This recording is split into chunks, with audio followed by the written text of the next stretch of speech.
This your main man, Underwood, coming back with things that piss me off. And what's pissing me off right now are half-orcs. No, it's not the fact that you can play one. It's not the fact that they're a base race at 3.5 and 3.0 in first.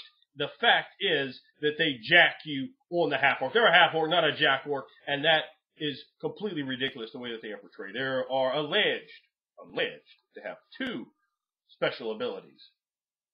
Dark vision. Ooh, wonderful dark vision. And orc blood. They actually list orc blood here as if it were a special ability. Well, the problem with orc blood is bane weapon to your head. Racism from rangers. And you pay the price.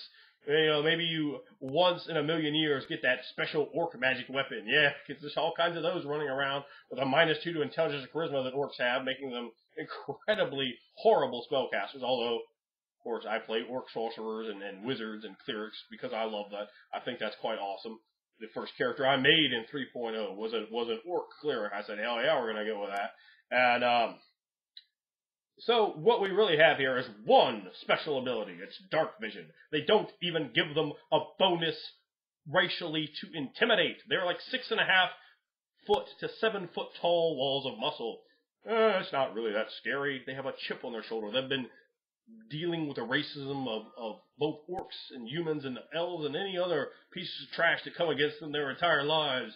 These are gritty, tough people. There's a great deal of role-playing that can be put in there. That's right, I play half-orcs even with these ridiculous penalties in there because I am awesome. But a lot of people look at this and they go, oh, well, I can't be bothered with that. I'm wondering how you as game masters and players out there have handled fixing the half-orc to make it a race that mechanically isn't going to piss me off when I take a look at it and go, oh, well, I guess I get jacked today because I want to play a half-orc because they are my favorite of the races presented in the player's handbook. Hands down by a big margin. I love half-orcs. I think they're wonderful. I think the outsider mentality they have, the fact that they're so downtrodden and pressed down and pushed upon, makes them so much more awesome than playing one of these little childlike races or a grumpy old dwarf. The orcs, the half-orcs, really gives you a very interesting dynamic that you can attempt to pull off in a much less dynamic fashion with a half-elf. The half-orc definitely will outshine a half-elf role-playing value every single time. They try to make the case that strength is the most important stat in D&D 3.5. But I would counter, if we tallied up all the character sheets out there that everyone made in the 3X line, just take the min-maxers.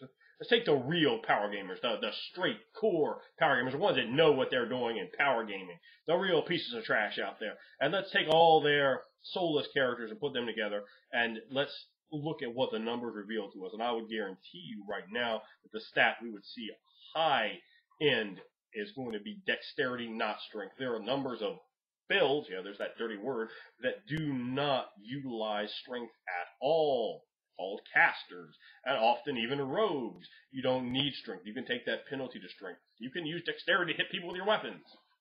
So strength can become completely irrelevant.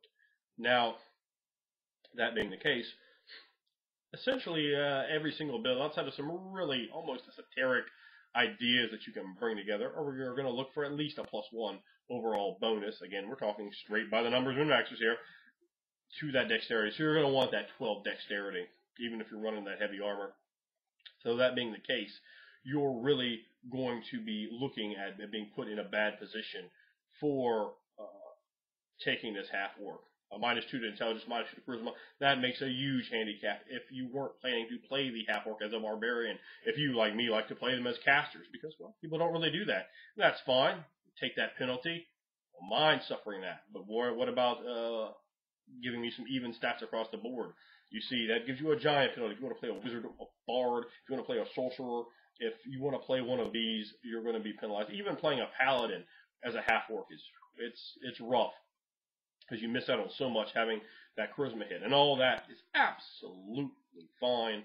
All I'm saying is give them a little bit more, because what they have right now essentially leaves them in a garbage pile of a lot of players' minds. They're in the place that they should not be. To me, half-orcs are an awesome role-playing challenge. They are the most interesting of the base races in the books.